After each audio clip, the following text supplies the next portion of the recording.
cô miền phải chụp bắn cùng giờ ní vì ở tàu phất thì bộ cô miền khai mình sâu phất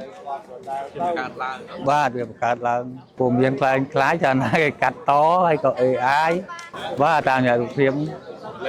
và lên và ព្រោះអង្គទាល់នៅពេលដែលឃើញនៅលើបណ្ដាញសង្គមអង្គធ្វើការវិនិច្ឆ័យដើម្បីរកគុំបន្ថែម cùng nót đâu ngày tí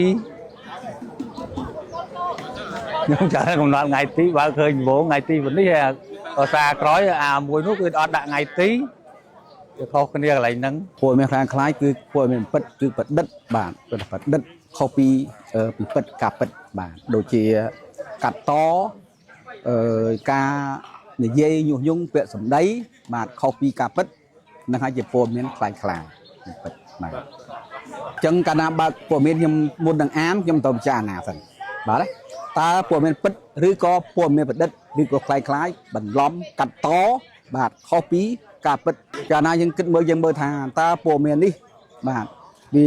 ចេញមកពិតមិនពិតអញ្ចឹងវាមាន AI ហ្នឹងហើយនឹងពួកមានផ្សេងវាកាត់តហើយវាបន្លឺពាក្យបាទយករូបផ្សេងមកដាក់គុំជាមួយអ្នកនេះនោះអញ្ចឹងណាបាទហើយវាខុសផ្ទុយពីរដ្ឋាភិបាលដែលបានផ្សាយអញ្ចឹងយើងមុនមើលខ្ញុំរស់ថ្ងៃខ្ញុំមើលដែរពួកមានមួយណាដែលពិតមិនពិតខ្ញុំដឹងបាទតែបើពួកមានមិនពិតខ្ញុំអត់មើលទេតែបើខ្ញុំបានឃើញខ្ញុំប្រាប់ជាប្រវត្តិឬអ្នកចាស់ឬក៏អ្នកណាមិនដឹងថានេះជាពួកមានខ្លាំងខ្លាយទេបាទអានឹងជាការញុះញង់បំផិតបំភ័យដល់ប្រជាពលរដ្ឋយើងណាបាទអញ្ចឹងខ្ញុំ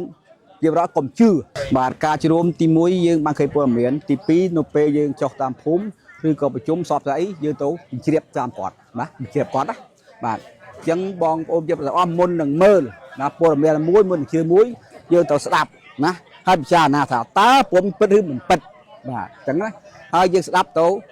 ខាងពលរដ្ឋថាបាលផងយើងស្ដាប់តាមសភាពជាក់ស្ដែងផងកុំជឿទៅតាមការញុះញង់កុំជឿទៅតាមគេកាត់តបាទគេយករូបដាក់គុំលេខគុំកាត់ធ្វើឲ្យយើងនឹងមានកលាចលកើតភ័យណាបាទភ័យដល់អញ្ចឹងទៅជាប្រវត្តិតែឃើញពលមានតែតំណងដែរគាត់ជឿណាជឿលឿនដល់គាត់ជឿលឿនទៅធ្វើឲ្យគាត់មានបញ្ហាបាទគិតច្រើនតើចុះការពិតមិនទេអញ្ចឹងសំខាន់បំផុតពីបរដ្ឋណាម្នាក់ដូចខ្ញុំធ្វើការអញ្ចឹងពេលចុះតាមភូមិប្រជុំសពផ្សាយប្រាប់គាត់ថាមុននឹងជឿយើងទៅពិនិត្យតាមព័ត៌មានសិនបាទហើយកុំឲ្យចេះតែជឿទៅតាមអ្វីដែលគេនិយាយ